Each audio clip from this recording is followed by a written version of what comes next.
नमस्कार, मी वृषाली पाटील बातमीपत्रात आपलं स्वागत करते। सुरुवातीला पाहूया टॉप 9 राजकीय बातम्या। महाविकास आघाडीचा फॉर्म्युला ठरला, आता फक्त शिक्कामोर्तब बाकी। पुढील 9 ते 10 दिवसात जागावाटप जाहीर करू, सुप्रिया सुळेंची माहिती।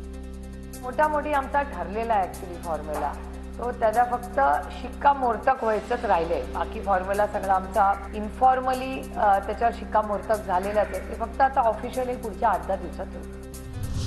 एकत्र येणार, पण सध्या आमच्यासाठी महाविकास आघाडीचं दार बंद। आम्हाला घेण्यासाठी कोणाचा विरोध माहित नाही, प्रकाश आंबेडकरांचं वक्तव्य। इंडिया आघाडीत प्रकाश आंबेडकरांची महत्त्वाची भूमिका। आंबेडकर हे मोठे नेते, संविधानाच्या सुरक्षेसाठी आंबेडकर आमच्या सोबत येतील, सुप्रिया सुळेंची प्रतिक्रिया।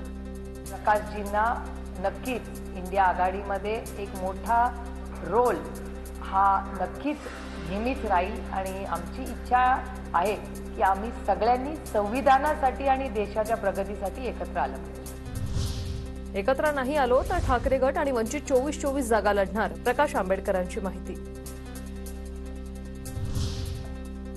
वंचितला महाविकास घेण्यासाठी चर्चा सुरू असल्याची संजय राऊतांचं वक्तव्य। वंचित आणि महाविकास आघाडीच्या नेत्यांमध्ये उत्तम संवाद, किमान 40 जागा जिंकाव्यात ही प्रकाश आंबेडकरांची भूमिका असल्याचीही राऊतांची माहिती। इंडिया आघाडी हा पुढला विषय आहे। आम्ही महाराष्ट्राचा विचार करतो। महाराष्ट्रामध्ये 48 पैकी किमान 40 जागा आम्ही जिंकाव्यात। वंचित बहुजन आघाडी आणि महाविकास आघाडी यांच्यामध्ये उत्तम समन्वय आहे आणि उत्तम चर्चा सुरू आहे। वंचितच्या फॉर्म्युलावर सोनिया गांधी, शरद पवार आणि उद्धव ठाकरेंना विचारा, तुम्हाला वंचितचा फॉर्म्युला मान्य असेल तर तुमचा फॉर्म्युला तरी सांगा, प्रकाश आंबेडकरांचा सवाल। तुम्ही सोनिया गांधीला विचारलं पाहिजे, तुम्ही शरद पवारांना विचारलं पाहिजे आणि तुम्ही उद्धव ठाकरेंना विचारलं। त्यांनी मान्य केला नाही तरी माझं असं म्हणणं नाही। दुसरा प्रश्न त्यांना असं विचार, हे मान्य नाही तर तुमचा फॉर्म्युला काय तो तरी सांगा। प्रकाश आंबेडकर यांची उद्धव ठाकरेंसोबत युती, आमच्यासोबत आंबेडकरांची युती नाही, नाना पटोले यांचं वक्तव्य। अलायन्समध्ये नाही, ते उद्धव ठाकरे साहेबांच्या अलायन्समध्ये आहेत, त्यांची चर्चा चाललेली आहे। प्रकाशजी जे काही आपली भूमिका मांडतात ते त्यांचं मत असू शकतं, पण आमच्याशी कुठले डायलॉग त्यांच्याकडून अजूनपर्यंत नाही। उद्धव ठाकरे आणि काँग्रेस पक्षश्रेष्ठींमध्ये फोनवरून चर्चा, जागा वाटपाबाबत मतभेद नाही, भाजप विरोधात एकत्र लढायचं, ठाकरेंची भूमिका।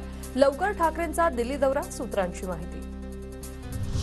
अजितदादांवर बोलणारे दोन्ही खासदार दादांमुळेच निवडून आले, सुप्रियाताई 15 वर्ष दादांमुळेच निवडून आल्या आणि आता दादा सोबत नाही तर त्यांना 10 महिने बारामतीतच तळ ठोकावा लागेल। रुपाली चाकणकर यांचा सुप्रिया सुळे आणि अमोल कोल्हेंना टोला।